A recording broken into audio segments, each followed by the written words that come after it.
Ja tevi neizvēlējās vīrietis, tātad tevi izvēlējās Dievs. Ja vīrietis tevi noraida un jūties nepietiekami laba, ka nevienam nebūsi vajadzīga, tu kļūdies. Tas viss, ko tu vēlies, tev būs.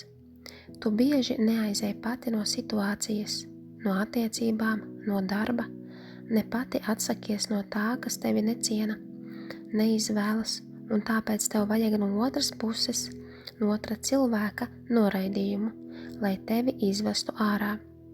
Katru reizi, kad tu centies turēties ar visu spēku pie tā, kas jāatlaiž, kas nedod to pašu mīlestību, ar laiku sapratīsi, ka tas nav tev un tas nav tavs.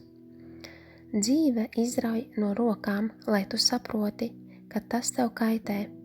Tu turies pie cilvēkiem, cerības, jo tik ļoti gribi, lai tas strādā.